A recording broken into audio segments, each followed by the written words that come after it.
샬롬 샬롬. 네, 한 주간도 평안히 잘 지내셨나요? 네. 오늘 본문의 말씀을 통하여서 누구와 시작하느냐가 중요하다라는 제목으로 함께 은혜를 나누고자 합니다. 무엇을 새롭게 시작하느냐보다 중요한 것이 있습니다. 그 무엇을 새롭게 시작할 때 누구와 함께 시작하느냐가 중요하게 생각이 듭니다. 다시 해보면은 누구와 동행을 하면서 그 새로운 길을 떠날 때 그 길을 잘 선택해야 하는 것을 우리에게 말씀해주고 있습니다. 우리 성도님들 2024년도 정말 잘 지내오신 것 같습니다. 그리고 이제 앞으로 2025년이 우리를 기다리고 있는데 이 기다리는 그 2025년에 우리가 주님과 함께 잘 선택하고 새롭게 시작할 수 있는 귀한 성도들이 다 되기를 주의를 축복합니다. 누구와 동행하면서 새로운 일을 시작한다. 이것은 참 우리의 인생에 있어서 이 출발 또 그 출발점에 있어서 그런 마음가짐 또 마음가짐 속에서 내가 얼마나 나와 함께하는 사람들과 신뢰를 하고 따라갈 수 있을까라는 것을 보게 됩니다. 모세를 보게 되면은 모세는 80세가 되었을 때 새로운 인생을 시작하였습니다. 하나님과 함께 시작하는 모습이 바로 80세에 모세는 시작을 하였다는 겁니다. 좀 더 엄밀히 말하면은 하나님이 모세를 찾아오셔서 모세와 함께 새로운 일을 해 나가셨다는 겁니다. 모세가 하나님을 찾아가서 행한 일이 아니라 하나님께서 모세를 찾아와서 모세를 부르고 그에게 새로운 사명을 허락하여 주신 말씀을 보게 됩니다. 어떻게 보면은 모세가 원해서 가는 것이 아니라 하나님의 부르심에 그가 응답으로 순종하는 마음으로 그 사명을 감당하였다는 것입니다. 그리고 모세가 죽은 후에 여호수아의 인생에 있어서 새로운 출발 또 새롭게 함께 할 수 있는 인생의 시작을 하게 됩니다.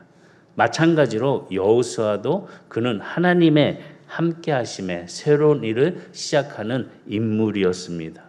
다시 보면 여호수아도 하나님을 찾아간 것이 아니라 하나님께서 여호수아를 불러주시고 여호수아에게 새로운 일을 시작할 수 있도록 은혜를 주셨다는 것입니다.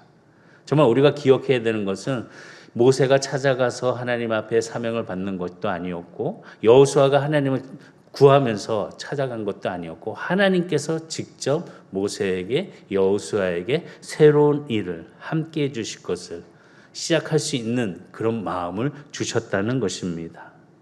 지금 이 시간도 하나님은 우리를 찾고 계십니다. 나를 불러주십니다. 나를 불러주심 속에 우리가 나아갈 수 있는 믿음의 순종함에 바르게 따라 나아가는 성도가 되기를 주의로 축복합니다. 하나님이 우리를 찾는 것을 통하여서 무엇보다도 그 크신 은혜를 깨닫고 나아갈 수 있는 것. 모세를 보게 되면 하나님이 이 모세를 찾으실 때에 모세는 호렙산에서 그 부르심을 받았습니다. 어떻게 보면 많은 사람들은 하나님의 부르심에 싫습니다. 도망치고 외면하고 그냥 가만히 있는 상황들이 참 많이 있습니다. 하지만 하나님께서 찾아와서 불렀을 때 하나님께서는 우리들과 친밀한 관계를 원하시고 또 그의 삶 속에서 그 크신 은혜를 이루어가는 복을 받을 수 있는 축복으로 우리를 불러 찾아주신다는 것입니다. 하나님이 모세를 찾아오셨던 것은 다른 것이 아니라 정말 놀라운 일들을 허락해 주시는 시작을 보여주셨다는 것입니다. 이런 놀라운 일들의 모세가 경험한 하나님의 부르심 속에 여호수아도 마찬가지 모세와 같이 똑같은 경험을 하게 됩니다. 모세는 보게 되면 자신의 양이 아닌 장인 이드로의 양을 치면서 호렙산 근처에 가게 되었습니다. 근데 호렙산에 보게 되니까 그의 불이 타고 있는 가시떨기 나무가 있었습니다. 그 속에서 하나님은 모세를 기다리고 계셨습니다. 하나님이 모세를 찾고 계셨던 모습이었습니다. 모세가 가까이 가서 보게 되니까 이 불에 타고 있는 이 떨기나무가 타지도 아니하고 사그라들지도 않고 그대로 불이 붙어있는 상황이었습니다. 하나님께서는 그 불꽃 붙은 나무 떨기나무 가운데서 이름을 불러주십니다. 모세야 모세야 라고 불러주십니다. 모세는 깜짝 놀랐습니다. 아니 불이 타고 있는 이 떨기나무가 타지도 않고 사그라들지도 않고 그 속에서 하나님의 음성으로 자신의 이름을 부른다는 것입니다. 모세야, 모세야. 왜냐하면 40년 동안 모세는 광야에 살면서 자기의 이름을 잊어버릴 때가 참 많이 되었고, 그 시간의 흐름에 따라서 자기 이름보다는 그냥 목동으로서 외톨이로 지내는 그 삶의 광야에서의 그런 홀로서 있는 자신의 모습을 보았을 것입니다. 아무도 자신의 이름을 부르지 아니하였을 것입니다.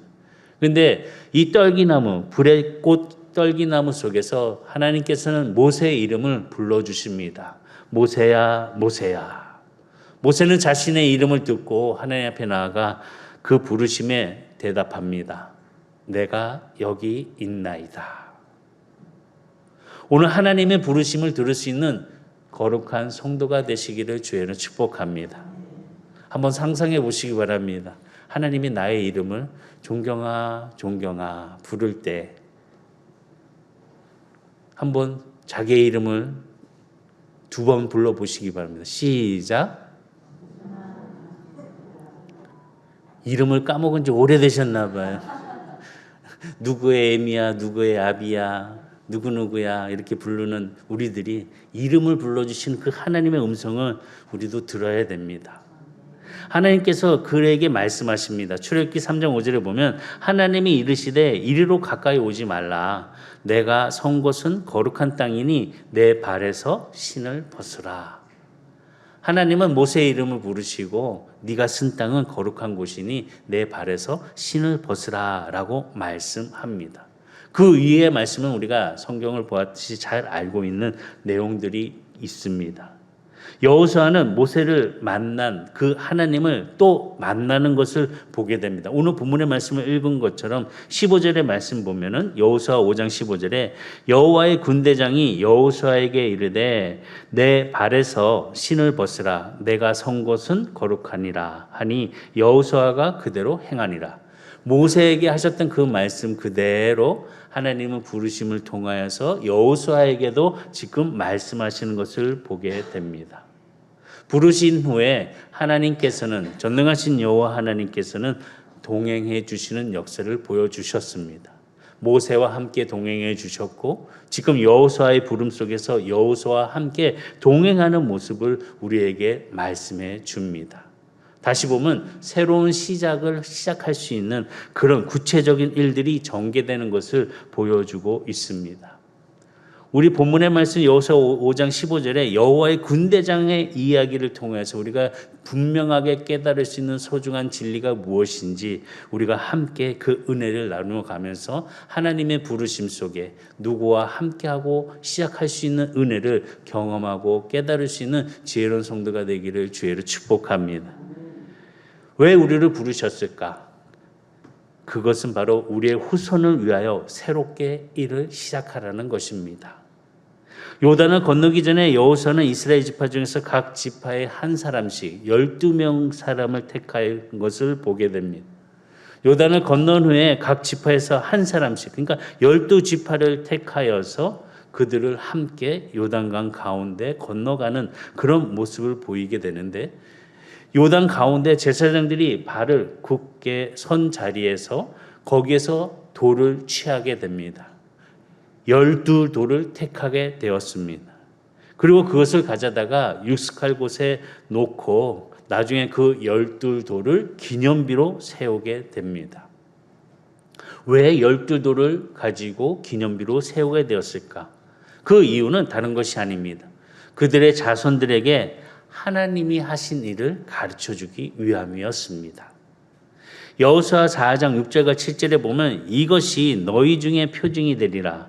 후일에 너희의 자손들이 물어 이르되 이 돌들은 무슨 뜻이냐 하거든 그들에게 이르기를 요단 물이 여호와의 언약궤 앞에서 끊어졌나니 곧 언약궤가 요단을 건널 때 요단 물이 끊어졌으므로 이 돌들이 이스라엘 자손에게 영원히 기념이 되리라 하라 하니라. 지금 여호수아는 제사장들이 발을 밟고 건너가는 그 요단강에서 그 요단에서 돌을 취하게 되는데 각 지파에서 하나씩 12돌을 취하여서 그것을 기념하여 기념비를 세우게 됩니다. 그냥 세운 것이 아니라 후손들에게 그 일들, 하나님이 하신 일들을 가리키기 위한 모습으로 기념비를 세웠다는 것입니다. 그런데 왜 여호수아가 12돌을 선택했을까? 12파 지파에서 한 사람씩 택하여서 왜 그는 그렇게 했었을까라는 생각을 갖게 되었습니다. 지금 보게 되면 여호수아는 여리고 성에 정탐꾼을 보낼 때 12명을 보낸 것이 아니라 단 2명만 보냈습니다. 왜냐하면 그의 경험 속에서 가나안 땅을 정탐하러 각 지파에서 12명이 갔을 때 10명은 불순종하는 마음으로 불평을 내놓았습니다. 좋지 않습니다. 우리가 가기에는 좋은 땅이 아닙니다. 원망과 불평을 쏟아놓았습니다. 그렇게 하여서 이스라엘 백성들이 하나님을 원망하고 모세를 원망하는 모습을 갖게 되었습니다. 그러나 단 2사람 여호수아와 갈렙만이 하나님의 뜻에 가나안 땅이 정말 하나님 우리에게 허락해 주신 땅이다. 가자. 이길 수 있다. 취할 수 있다라는 마음을 가지고 간 사람들이었습니다. 그러면 이런 일을 생각해 보았을 때 12지파 다 그것보다는 긍정적으로 우리에게 좋은 소식, 여호수아와 갈렙의 지파를 통하여서 우리가 새롭게 기념할 수 있는 것을 세워갈 수 있었을 것입니다. 보면은 여호수아는 에브라임 지파이고 갈렙은 유다 지파였습니다. 그러니까 에브라임과 유다 지파를 세워가지고 하나님께서 우리들에게 허락해 주신 땅이야라고 기념비를 세울 수 있었지만은 여호수아는 그렇게 하지 않았습니다. 12지파 모두를 품었습니다. 저는 이 말씀을 보면서 정말 우리나라 리더들이 이런 생각을 가지고 함께 해야 되지 않을까라는 생각을 많이 했습니다. 정말 우리나라를 위해서 함께 기도하고 정말 바르게 하나님의 은혜가 임할 수 있는 축복의 나라로 우리가 깨어서 회개하고 바르게 쓰는 우리 성도들이 다 되기를 주의로 축복합니다. 훌륭한 지도자는 다른 것이 아닙니다. 마음에 안 든다고 버리고 나랑 같은 마음을 갖지 않았다고 배제해버리고 외면하는 것이 아니었습니다. 훌륭한 지도자는 그 무엇보다도 그들의 후손들을 위하여서 12지파들을 다 모아서 돌비를 세웠다는 것입니다. 탁월한 지도자는 분열을 주장하지 않습니다. 연합을 도모합니다. 하나가 되기 위해서. 지도자는 실패한 사람들에게 다시 한번 기회를 줍니다. 어떻게든 할 수 있도록, 그 기회를 찾아갈 수 있도록. 여호수아는 지금 새로운 출발점에서 온 이스라엘 백성들이 연합하는 일에 힘을 쓰고 있습니다. 만약에 그때 우리 2지파만 기념비로 세우자. 우리가 정말 긍정적으로 함께 일을 뭉쳤기 때문에 우리가 이렇게 하나님의 축복을 받고 이 땅을 들어갈 수 있는 거 아니냐라고 조장할 수도 있었을 것입니다. 그러나 그렇게 하지 않았습니다.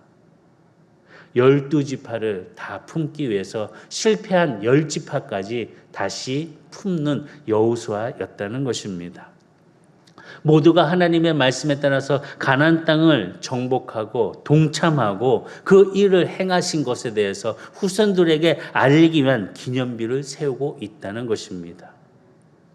탁월한 지도자는 언제든지 다음 세대를 생각합니다. 하나님은 여호수아를 통해서 이스라엘 자손들의 미래에 대한 그 기념비를 세우기를 원하셨습니다. 그리하여서 12지파의 그 12돌을 가지고 기념비를 세웠다는 것입니다. 이처럼 하나님께서는 언제나 미래지향적인 것입니다. 아브라함을 선택한 후에도 그의 후손에 대해서 말씀해 주셨습니다.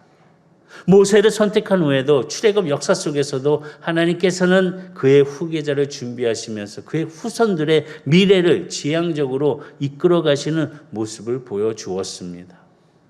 모세는 이제 후계자의 그 모습 속에 여호수아가 등장함을 통하여서 하나님께서는 언제라도 준비된 그 모습 안에서 계획하심 속에 그 후손들을 위하여 행하시는 하나님이시라는 것입니다. 하나님이 모세와 여호수아를 통해서 그들의 자손과 그들의 그 복된 미래를 향하여서 허락해 주신 그 말씀을 우리가 함께 바라보면서 또 우리도 주의 크신 은혜를 이루어갈 수 있는 하나님의 백성으로서의 우리의 후손들이 믿음으로 온전하게 주의 뜻에 따라 함께 할 수 있는 복된 자들이 다 되기를 주의로 축복합니다. 그러면 하나님께서는 그들을 통해서 무엇을 말씀해 주고 계셨는가? 세 가지 유일한 그 유업을 남겨주길 원하셨습니다. 첫 번째는 바로 하나님을 경외하면서 신앙을 전수하라는 것입니다. 신명기 6장을 보게 되면은 이스라엘의 교회 현장이 담겨져 있습니다. 모세는 하나님이 그에게 전해주신 그 명령과 규례와 법도를 가르쳐 주었습니다. 가장 중요한 것은 뭐냐? 바로 하나님을 경외하는 것입니다. 하나님을 신뢰하는 것입니다. 하나님을 경외하고 하나님을 신뢰한다는 것은 하나님 앞에 바르게 자세를 가지고 예배를 드리며 말씀을 듣고 하나님의 뜻을 분별할 수 있는 지혜로운 자가 돼야 한다는 것입니다. 신명기 6장 2절에 보면 곧 너와 내 아들과 내 자손들이 평생에 내 하나님 여호와를 경외하며 내가 너희에게 명한 그 모든 규례와 명령을 지키게 하기 위한 것이며 또 내 나를 장구하게 하기 위한 것이라. 이처럼 하나님께서 그들을 말씀하여 지키게 한 것은 하나님을 경외하고 신뢰하고 바로 이 모든 것을 통해서 하나님이 그의 후손들에게 주신 축복을 이루어 가시는 모습을 보여주셨다는 것입니다. 하나님의 모든 축복은 바로 하나님을 경외하는 그 신앙에 담겨져 있다는 것입니다. 하나님의 그 복을 통해서 하나님을 경외하는 그 신앙의 복을 함께 누릴 때 우리의 삶 속에서 주신 은혜를 깨닫고 지혜로움으로 서로가 하나가 될 수 있는 조화로운 그런 믿음의 공동체로서의 역할을 감당하면서 열매를 맺을 수 있다는 것입니다. 분열을 조정하거나 자기의 이익에 따라서 개인의 이기적인 마음에 다른 것들을 파괴하고 분열시키고 아픔을 주는 자가 되지 말아야 한다는 것입니다. 여호수아는 길갈에서 12돌을 취하여서 하나님을 항상 경외하기 위한 그 기념비를 세우게 되었다는 것입니다. 여호수아 4장 24절에 이는 땅의 모든 백성에게 여호와의 손이 강하신 것을 알게 하며 너희가 너희의 하나님 여호와를 항상 경외하게 하려 하심이라. 여호와 하나님을 경외하게 하심. 항상. 이것을 하기 위한 말씀 안에서 주신 은혜를 깨달았다는 것입니다. 두 번째는 뭐냐? 말씀을 부지런히 후손들에게 가르치라는 것입니다. 사람은 떡으로만 사는 것이 아닙니다. 하나님의 입에서 나오는 말씀으로 통해 살게 되어 있습니다. 하나님의 말씀은 창조의 능력이 있습니다. 그 능력의 말씀 속에서 우리가 그 말씀을 믿고 또 믿음 안에서 행하는 그 힘을 통하여서 구속의 은혜를 경험하고 우리의 삶의 축복을 찾아 누릴 수 있다는 것입니다. 하나님의 말씀에는 그 자체가 에너지가 있습니다. 말씀을 받는 그 순간 우리에게 빛이 비춰질 것이고 그 말씀의 자체가 권능으로 우리에게 입혀짐을 경험하게 될 것입니다. 우리 후손들에게 말씀을 부지런히 가르칠 수 있는 성도들이 되시기를 주의로 축복합니다. 말씀 속에는 지혜가 있고 또 그 말씀 속에 총명과 무력이 함께 담겨져 있다고 말씀하셨습니다. 그 말씀 안에 형통과 그 번영의 원리가 담겨져 있다는 것입니다. 그러니 말씀을 갖고 있는 자들은 장애물을 극복할 수 있고 시련을 견뎌낼 수 있고 난관을 돌파할 수 있다는 것입니다. 말씀의 뜻을, 말씀의 은혜를 구하면서 하나님의 마음, 하나님의 그 말씀을 마음에 새기고 부지런히 자녀들에게 가르치는 성도들이 되기를 주의 이름으로 축복합니다. 그러기 위해서 먼저 부모가 알아야 합니다. 외면해서는 안 됩니다. 부모가 먼저 알고 자녀들에게 가르쳐야 한다는 것입니다. 신명기 6장 6절에서 9절의 말씀 보면 오늘 내가 내게 명하는 이 말씀을 너희 마음에 새기고 우리의 마음에 새기고 7절에 보면 내 자녀에게 뭐하라? 부지런히 가르치라. 우리가 잘 알고 우리의 후손들에게 부지런히 가르쳐야 한다는 것입니다. 어떻게 해요? 집에 앉았을 때든지 길을 갈 때든지 누워 있을 때든지 일어날 때든지 이 말씀을 강론할 것이며 너는 또 그것을 내 손목에 매어 기호를 삼으며 내 미간에 붙여 표로 삼고 또 내 집 문설주와 바깥 문에 기록할지나. 하나님의 말씀을 함께 배우고 그 말씀을 후손들에게 전수할 수 있는, 가르칠 수 있는 복된 부모들이 다 되기를 주의로 축복합니다. 세 번째는 복의 통로가 되는 사명을 남겨야 한다는 것입니다. 하나님의 아브라함을 부르시고 축복하시면서 맡긴 사명이 있습니다. 그건 뭐냐? 너는 복의 통로가 되라 라는 말씀입니다. 복의 근원이 되라는 것입니다. 창세기 12장 3절의 말씀 보면 너를 축복하는 자에게는 내가 복을 내리고 너를 저주하는 자에게는 내가 저주하리니 땅의 모든 족속이 너로 말미암아 복을 얻을 것이라 하신지라. 너를 통하여 복을 얻게 하신다는 것입니다. 이 사명을 아브라함에게 주심을 통하여 그의 후손들에게 전수가 되었습니다. 창세기 22장 18절에 보면 또 내 씨로 말미암아 천하의 만민이 복을 받으리니 이는 내가 나의 말을 준행하였습니다 하셨다 하니라. 하나님이 주신 귀한 말씀을 통하여서 영의 양식의 건강함을 누리고 그 주의 축복을 나의 통로로 삼아 후손들에게 말씀을 전수할 수 있는 우리 성도들이 다 되기를 주의로 축복합니다. 우리는 보면은 이기적인 축복만 너무 추구하는 사람들이 있습니다. 우리 자녀들 잘 되게 해주세요. 우리 사업장 번창하게 해주세요. 뭐 잘 되게 해주세요. 뭐 주세요. 해주세요. 해주세요. 회복해 주세요. 다 보게 되면은 자기 이기적인 모습만 하나님 앞에 조르고 있는 모습을 보게 됩니다. 사실 그거는 기도라고 볼 수 없습니다. 하나님과 호흡함을 통해서 복의 통로가 되는 은혜를 구하면서 애통하며 회개하는 마음으로 기도할 수 있는 그런 복의 통로가 다 되기를 주의로 축복합니다. 복의 통로가 된다는 것은 우리를 통해서 하나님의 복이 열방으로 퍼져가는 것을 말씀하는 것입니다. 내가 누구를 만나든지 그 만나는 자를 통하여서 복을 전하고 복을 받게 되고 복 안에서 함께 은혜를 구하는 자들이 되어야 한다는 것입니다. 복 중의 복은 복음입니다. 좋은 소식입니다. 우리가 만나는 사람들을 통하여서 나에게 주신 은혜의 축복의 통로가 이루어질 수 있는 참된 우리 선한의 성도들이 다 되기를 주의로 축복합니다. 누구와 시작하시겠습니까? 하나님과 시작하시기 바랍니다. 하나님의 부르심에 내가 여기 있나이다 라고 고백하는 성도들이 되시기를 주의로 축복합니다. 하나님의 부르심이라는 송경윤 목사가 쓴 찬양이 있습니다. 하나님의 부르심에는 후회하심이 없네. 내가 이 자리에 선 것도 주의 부르심이라. 하나님의 부르심에는 결코 실수가 없네. 나를 부르신 하나님의 신실하심을 믿네.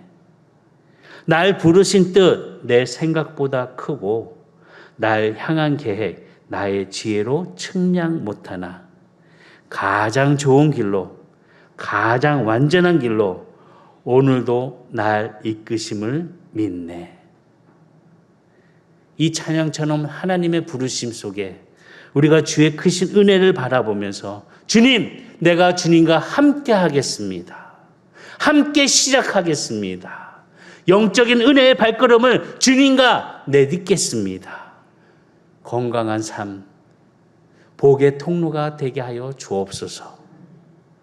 우리 자녀들에게 복음의 은혜를 전수하게 하여 주시고 하나님 말씀 안에서 함께 일어나는 복된 자가 되게 하여 주옵소서. 라고 고백하며 나아가는 귀한 성도들이 되기를 주의로 축복합니다. 이 찬양 다 아시죠? 하나님의 부르심. 하나님의 부르심에는 후회하심이 없네. 내가 이 자리에 선 것도 주의 부르심이라.